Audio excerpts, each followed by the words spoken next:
Now, there were ugly clashes yesterday at Melbourne University with a group of trans right activists calling on the university to sack Dr Holly Lawford-Smith.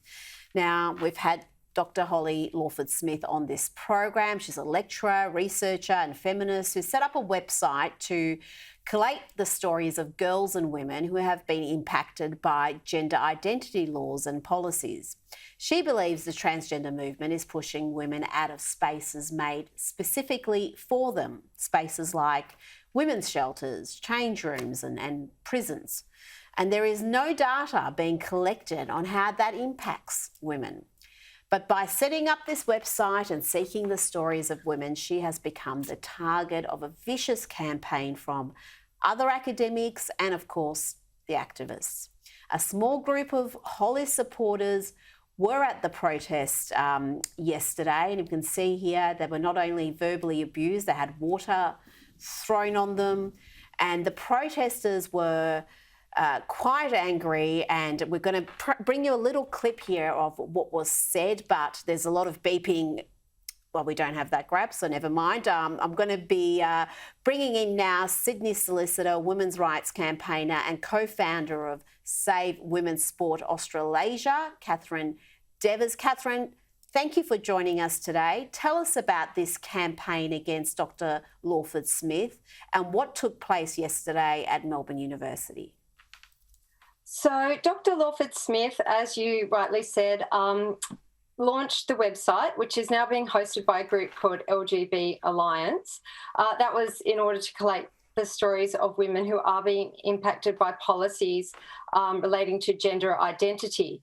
Now, there was a fellow academic who took offence to this and had an open letter that circulated globally, and that was presented to the university. There was also a letter written in support of Dr Lawford-Smith that was also presented to the university. However, there was a group of students who decided to conduct some protests against Dr Lawford-Smith. So there was some a few weeks ago. We don't have footage on that one, but there was the one that just happened recently. And some supporters of Holly's, as you pointed out, went along, some women wearing T-shirts that supported Dr Lawford-Smith. And as you could see, they were intimidated, harassed, abused verbally by a number of the people at the protest. There were also people who got up and spoke and who have defamed Dr Lawford-Smith. Senator Janet Rice actually spoke and made allegations in relation to Dr Lawford-Smith that do not have any basis in reality and are completely unfounded. They've also called for Dr Lawford-Smith to be removed from teaching a feminist course that she teaches. Now, Holly has been an academic for a number of years. She's an associate professor and holds a doctorate. She has a published book that's been published by Oxford University Press. She has another book coming out in January on exactly this issue. So she's wholly qualified to teach that course. However, those who disagree with her think that she should be removed.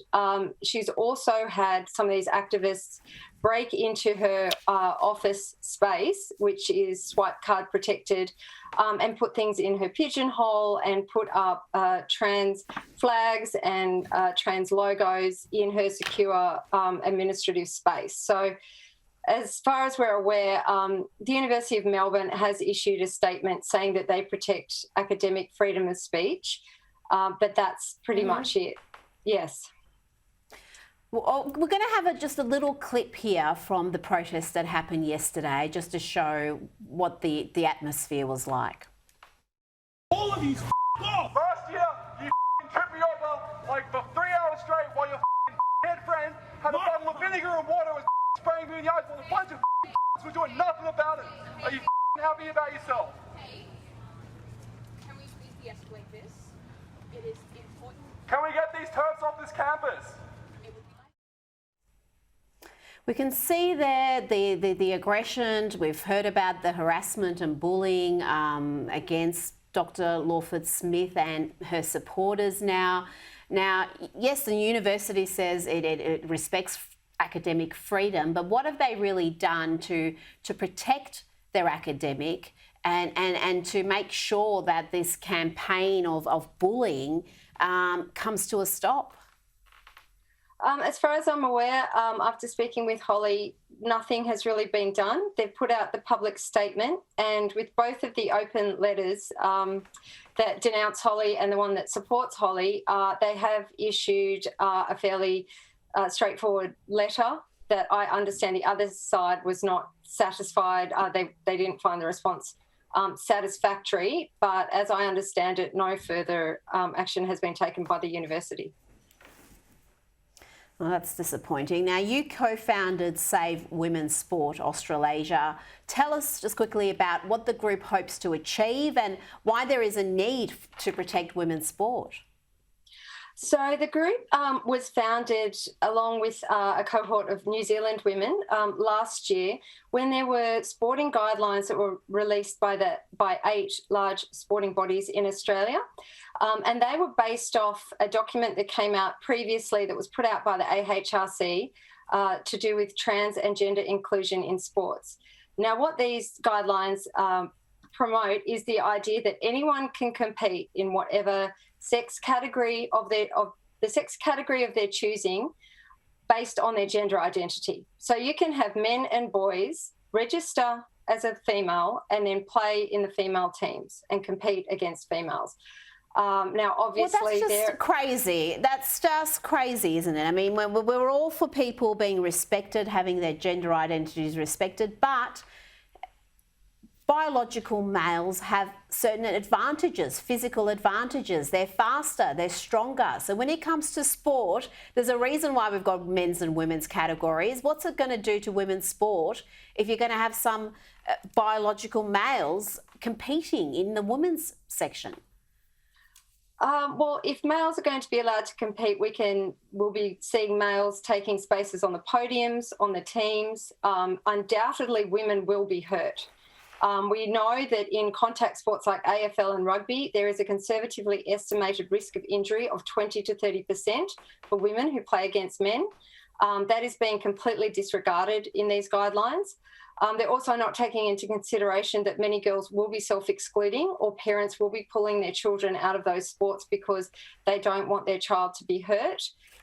These guidelines also go so far as to say that a person can use the toilets, change rooms and overnight accommodation of their choice that aligns with their gender identity. So that will mean that your daughter may have to tolerate an adult male in the change rooms when they're changing for sport. This also extends to managers, umpires, etc. So your child goes away for an away game and she could conceivably be put in a room with an adult male. And the guidelines say that a person's trans status cannot be disclosed. So if you're a parent who asks, it will be your daughter who will be excluded. And that information will be withheld from you. And we are getting reports that there are men and boys competing in women's categories by stealth. So essentially the women competing against them do not officially know that these are biological males, but everyone knows. And unfortunately, these men and boys are winning and taking space. Yes. And we saw that at the last Olympics where there was concerns with the UK team, the British team, that there were a couple of competitors, elite competitors, making the Olympic team whose gender identity wasn't disclosed, or the fact that they changed their gender identity. It's a complicated issue. It's an important issue that deserves more attention. Katherine, thank you so much for your time today. You're welcome. Thank you for having me.